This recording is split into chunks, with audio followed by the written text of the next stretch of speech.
Cosa seca ya podemos evidenciar una taquicardia, ya, o sea, ya hay un problema en la presión, en la frecuencia cardíaca. Pulso normal, tiempo llenado capilar levemente aumentado y leve hundimiento de los globos oculares. Y ya llegamos al 10 al 12%, que ya es grave. O sea, es un paciente que está casi a punto de entrar en estado de shock.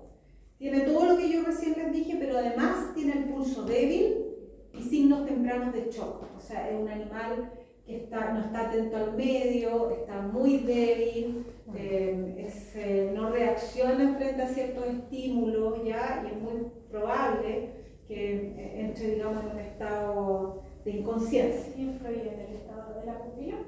También podemos ver midriasis o miosis dependiendo de la situación del paciente. Influye también la especie, porque sí. Yo tengo entendido que el gato entra en shock hipovolémico mucho más rápido que el perro. Sí, y también de la edad del paciente. Un paciente geriátrico entra mucho más rápido en estado de shock que un paciente cachorro, por ejemplo, ¿ya?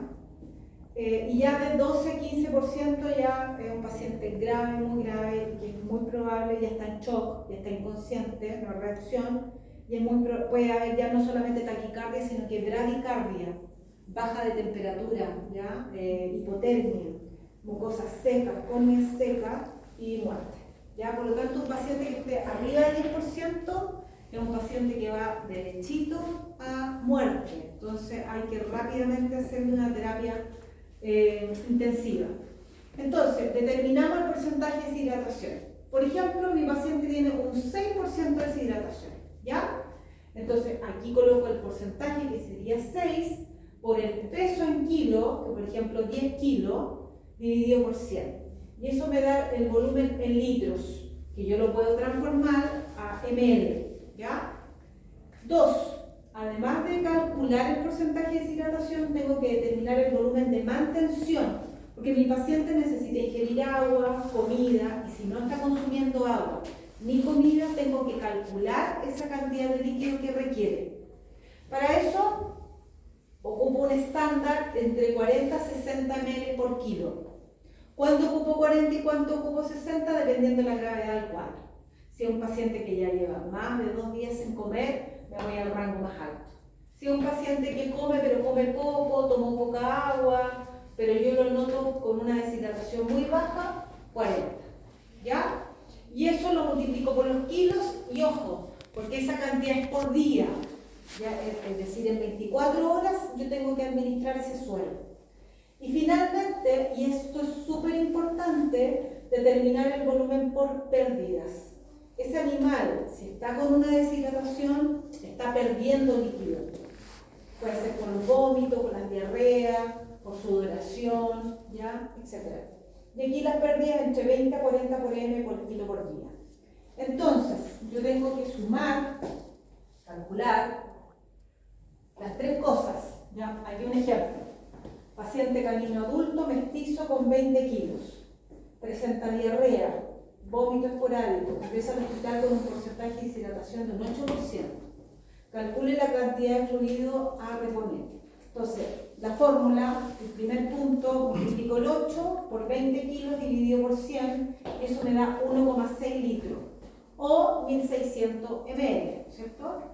Después el punto 2, que es la mantención, en este caso como tiene vómito, deshidratación importante, ocupo el rango máximo de mantención, que serían 60 ml por los kilos de peso, que serían 20, y eso me da 1200 ml.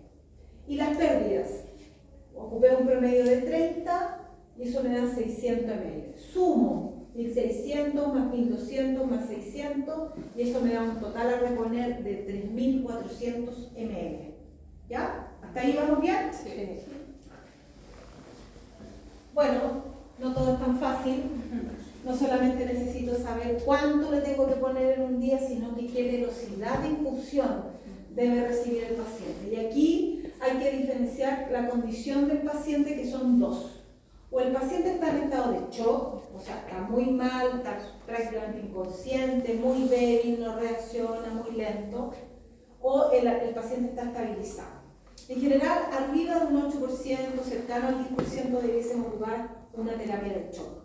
¿Por qué es importante esto? Porque es la velocidad de administración. En general, en un paciente con shock, en un perro, nos podemos acercar a un máximo de 90 ml por kilo, por hora, de suero a administrar. Generalmente son bolos en que uno administra rápidamente la primera parte del suero que va a colocar y ya después, cuando el paciente se estabiliza, vuelvo a la dosis habitual, que debe ser 30 a 40 ml por kilo por hora. Pero es importante porque si yo administro muy rápido un suero, ¿qué va a pasar? ¿Qué voy a provocar? No.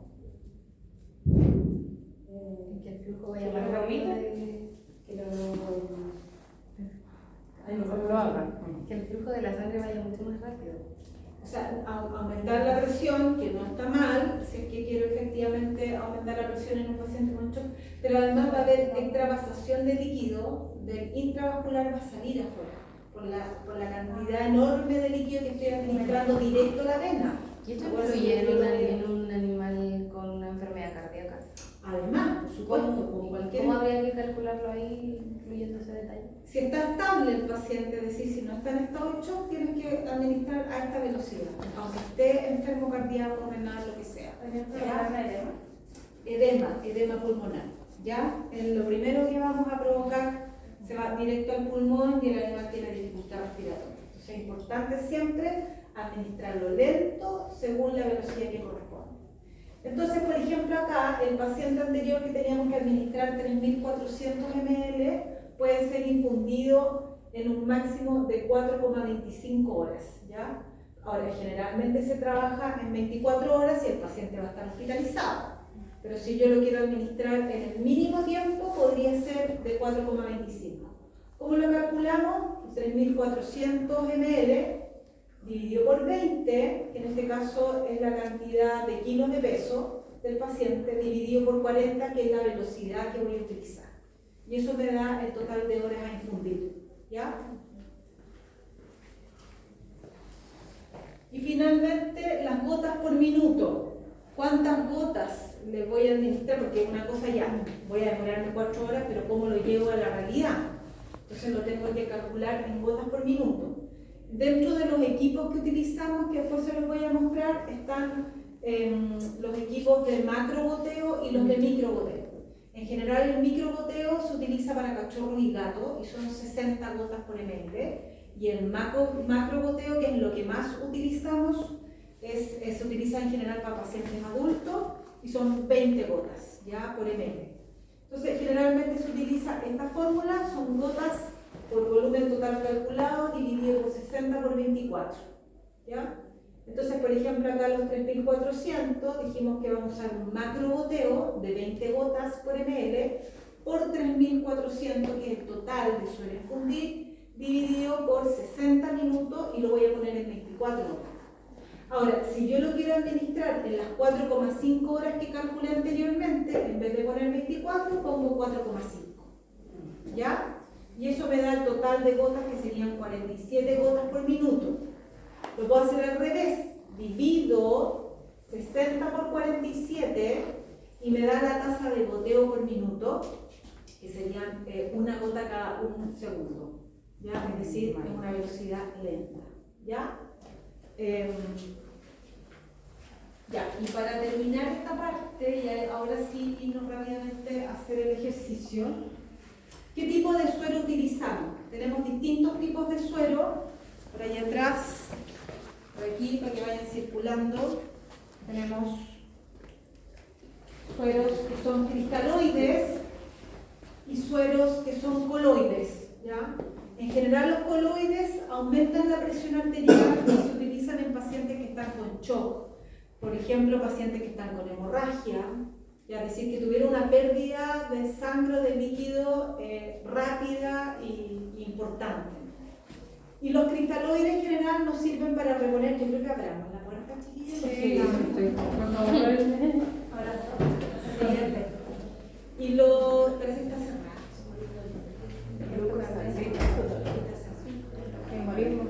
Y los cristaloides, que son estos en general de aquí, reponen líquido electrolitos. ¿Cuáles son los? Estos de acá los vamos viendo uno por uno. Ah, ya. Electrolitos, líquidos y algunos tienen glucosa.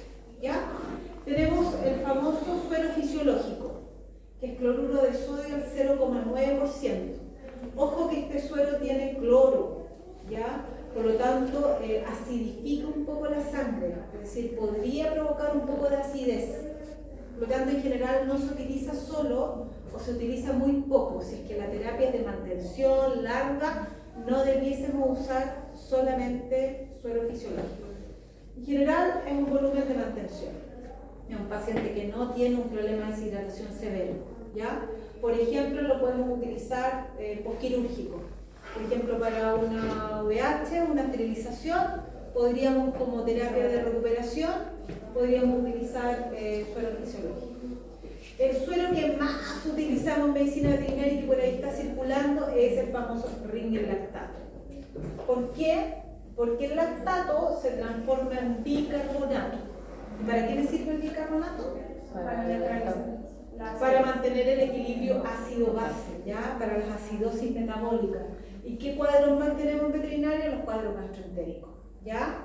En el caso, por ejemplo, de posquirúrgico también usamos Ringer lactato porque un paciente, acuérdense, siempre con la anestesia inhalatoria va a hiperventilar y puede retener o eliminar más ácido volátil.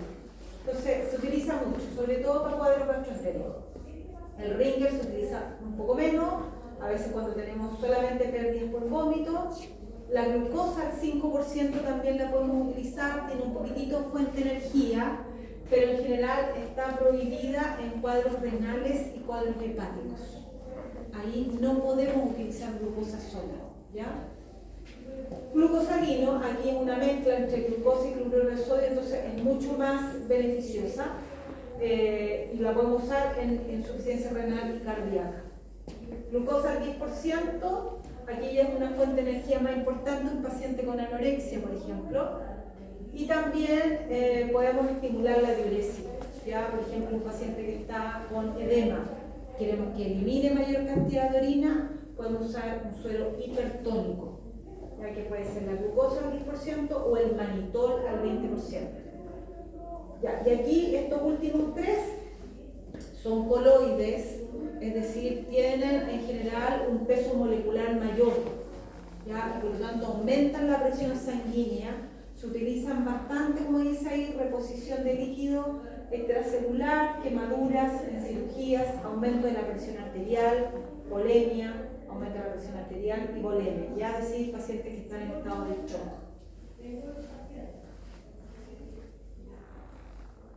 Y ahí está como un resumen, ¿ya? De los coloides, que recién les decía, y los cristaloides, ¿ya? Que son soluciones con bajo peso molecular y soluciones con alto peso molecular, ¿ya? Ahora, también, evidentemente, un paciente con una hemorragia o un cuadro grave también podría ser una transfusión sanguínea, ¿ya? Para poder reponer esos componentes sanguíneos que también perdió. Pero como sueroterapia, estos son los productos que se encuentran más habitualmente en el mercado, ¿ya? Bien, entonces lo que vamos a hacer ahora, habiéndoles explicado esto,